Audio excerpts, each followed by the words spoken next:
representative of Third World Network and other speakers pointed out that we're in a situation since the 2008 crisis in which there's this opposition between the financial market, financial powers, and the real economy, notably labor. And we are in a situation in which, in the early part of the 2008 crisis, there were some measures that were taken which were Keynesian measures, in which government pumped funding into their national economies. But over the past 3 years, we've gone completely the other way. And there's a major document that's just come out called The Age of Austerity by South Center, which points out that in all countries of the world, we're having counter-cyclical economic policies. In other words, reform of health, cutting down public services, reform in education, cut back in education, reform, shrinking of the public sector, shrinking of the social safety net, of social protection in Europe as well as in poor countries, reform flexibility of labor, eliminating minimum wage regulation or de-indexing minimum wage, reducing massive reduction in the public services employment. So cuts and caps on the wage bill is being applied everywhere. My question, the question I asked to the people here, I said, is that common saying is that at the beginning of the crisis there was a global response to the crisis, and now instead every country is sort of managing on itself and the financial speculation continues. But my understanding from reading the economic documentation from the whole world, from the IMF 100 and something country report, I mean it's actually 300 reports on countries that's published in the Age of Austerity, you see the same measures applied everywhere.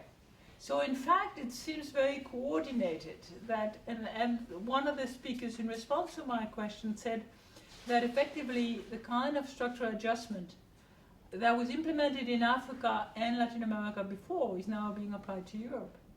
But what we have is that it seems like the financial sector is dominating the world economy, and they want to continue speculating and continue to accumulate short-term profit, but it is at the expense of the industrial, the development economy, it's at the expense of labor.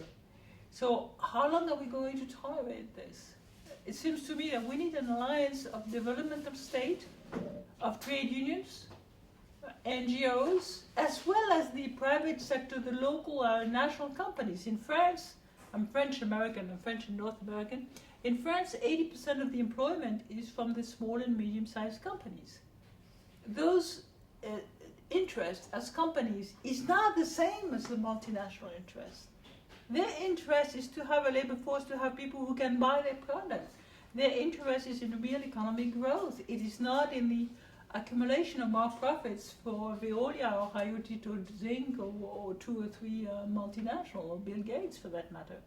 So that there is not, when we talk about the private sector, and coming from the NGO, of course, there's always this opposition between private and public, but I think that the private sector, if you talk about national companies, they don't have the same interests as multinational companies who are into this ultra-liberal economics that's being applied everywhere. And since we're in UNCTAD, I'd like to refer to Padmashri Gale-Sampath, who is one of your experts here, and she published the South-South Cooperation report for UNCTAD last fall. And she's one of those people coming from developing countries who has fought all her life, and she's a top-level economist, against deindustrialization in poor countries by the IMF, against the idea that, that countries cannot develop. So the points I raise is that I think everybody wants development, and we can have sustainable development. We can have good development. I worked 20 years in Africa. I mean, when I was still walking. By the way, I had polio from a bad vaccine, and I had many fractures, so recently I had to buy a wheelchair. I used to walk in spite of my polio, but I was very lucky because I had the best treatment. I had 6-hour physiotherapy when I was a kid. And, there's so many polio people, so many people with disability in poor countries, nearly 1 billion disabled people worldwide, who don't have the chance that I had. You know, and I used to work in Africa training health services. I did that for many years. I mean, when I say I used to work in Africa, I meant full time, you know, year round in Africa, in all the Francophone areas. Starting in the 80s until 98, we were building the capacity of countries to face HIV, AIDS, and tuberculosis, trying to strengthen safety and quality in healthcare system. And I must say, because of structural adjustment, the quality of health services in Africa has gone down, you know, instead of up. And when we talk about success in HIV in the UN, I'm not convinced. I mean, last year, right in this building, the head of the Botswana National AIDS Program was literally crying. He was speaking to me and he was crying. He was saying, "Madam, I'm going to announce tomorrow that 50% of our population has HIV. What do you want me to do?" There was despair in his eyes, you know, and we talked about, I mean, things that we know, that when there's tuberculosis, when there are parasitic infection, dirty water, those are all factors that are conducive to HIV transmission. So we cannot just say that Africans have more sex than others. That's a lie. This situation of poverty is laying the basis for HIV spread. Today we have tuberculosis that's resistant to everything. We have it in Pakistan. I was in India recently. We have it in India. We have it in China. We have it in Eastern Europe. We have it in Africa. So we have those health emergencies, this very bad situation, increased level of poverty, and at the same time in developing countries, we suffer to let the financial sector that's only interested in making a quick buck on speculation globally. Somebody mentioned the figures this morning. It was fabulous. It was 70,000 trillion dollars is the amount of money that's circulating in speculation. So this is not a question globally. I mean, I'm an economist. The question is not lack of money. The question is that financial resources, finance is just a speculative gamble, and it's gambling at the expense of the real economy, at the expense of employment, at the expense of labor. And just one word to conclude, in Greece, I mean, I organized a tour of women from several countries of Europe, and they came to Geneva to meet the NGOs. And the lady from Greece, she was saying, look, drugstores are closing, pharmacies are closing all over Greece because the state is 6 months in arrears, not reimbursing medicines that normally the state pays. So the state reimburses the pharmacies. So the pharmacies are going under. And big multinationals are now refusing to provide the Greek health sector with medicine, essential medicine for cancer.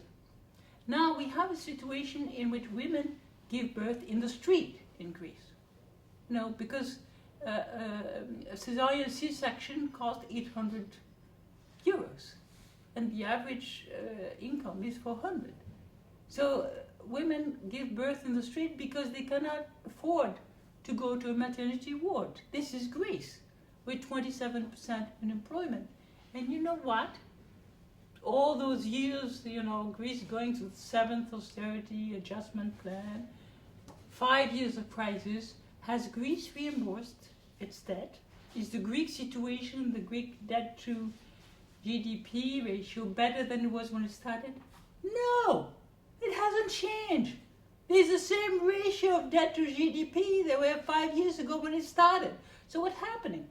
The country is being destroyed, supposedly for the debt, but it's not for the debt. The debt hasn't changed. So my statement today was that, I have a dream.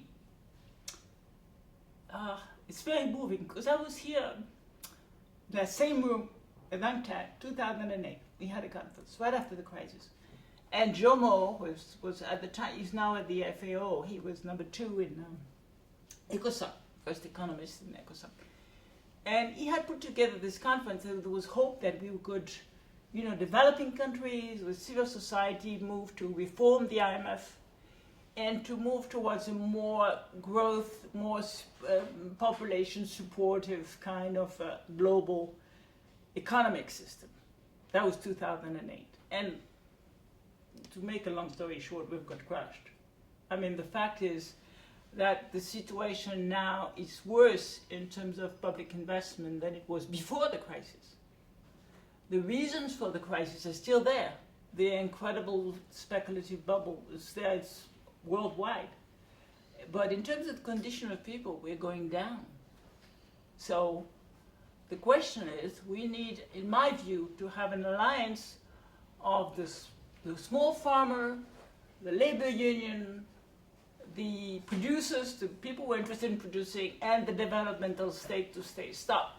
We don't want that kind of economic setup. It's not viable. It's leading us to catastrophes, to the Greek-style catastrophe. It's leading us to the impoverishment of Africa, which it did before. And the MDG won't change anything, or the post-MDG will not change anything. I was part of those negotiations as an NGO, and nothing's changed.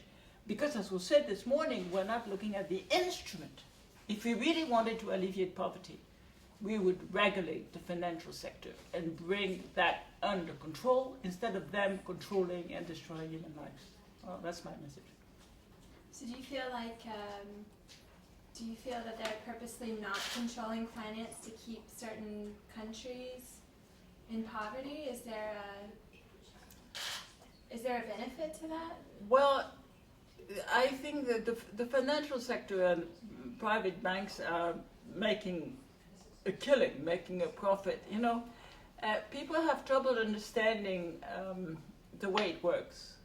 You know, Keynes, at the time when of Bretton Woods, remember that Keynes was put aside as some sort of a crazy nut at the time, much like the Économiste atterré today in France, or the heterodox economist network internationally. He was put aside. And when he came in Bretton Woods, he said, look, you have to bring the financial sector under control, because otherwise the real economy is like a small, very small ship on a tormented sea. It has no control. You cannot have control of production. You cannot have national economic planning if you don't control your finances. And Keynes said at the same time, what was needed was euthanasia for the rentiers. Now, this was still provocative, but he was saying that if you look today, for example, because we have in the same situation except much worse at the time of Keynes, I mean, pension funds, things like that. You know, I mean, people who grow their money from invested trust, invested funds, want a return on investment, a return on money, which is much higher than what you can have in real productivity.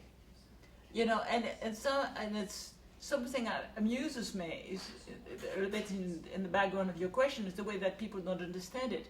I can tell you that on my father's side, American family, founders of the city of Boston, they are very wealthy, but they are very bitter. My father's very bitter. He's an old man, very bitter now, very vicious, very bitter. Because he says, well, when my income was $1 million a year in 1940, that was great. Now, he's lost some of his money, you know, his income's gone down and down. But, I mean, $100,000 a year is nothing today. You know, $100,000 a year was a lot of money in 1940. So that the rentier class is afraid of inflation and wants to keep a high return on their fixed amount of money. They don't want modern science, they don't want modern investment, they don't want, because the more you have development, the more you have sciences, the more people develop in the real sense, the cheaper the goods are. If you compare the cost of a computer today, for example, with the cost of a computer, I remember when I first had a big, nice computer 26 years ago, it costed, I don't know, I paid an arm and a leg for it. I think it was like 20,000 euros or something, you know. And if you look at the power of that computer, it's about not even 1/100th the power of an ordinary computer you could get for 200 euros. So you can see that science and development makes actual things cheaper and cheaper and cheaper, and should make, if we live in a well-organized world, everybody able to benefit from at least the basics of a good life, of science and technology. But if you want to preserve, if you want that, you know, antique computer, which I still have in my garage or somewhere, you know, that's, I mean, it's not worth 1 cent today, you know, except as an antique. But if you want to keep that at the level of the equivalent, you know, of $40,000 or whatever it costed, then you see what I mean? There's a contradiction between the fact of wanting your money, your dollar, to be the same, whereas science and technology makes a dollar worth less and less in fixed amount of money. So we need a policy in which states and globally, in which we invest in real good and real development. And we need strong public services. You know, one thing I pointed out, and you can cut what I said afterwards, but the level of poverty in Europe is about the same on average, about 20% of the population, compared to the globally, to developing countries. It's the same level of poverty. But in general, you don't see it. Why? Because we have social protection. And because we have social protection, people who are not poor the same way you're poor when you are from West Africa. And now we have a UN resolution saying, UHS, you know, Universal Health Coverage for All. It's a great resolution. It was passed in December of 2012 in the UN. But in reality, the policies imposed by the IMF is to dismantle social protection in countries, rich and poor. So we're doing the opposite of what we should do to alleviate poverty. Because to alleviate poverty, we should have social protection for everybody.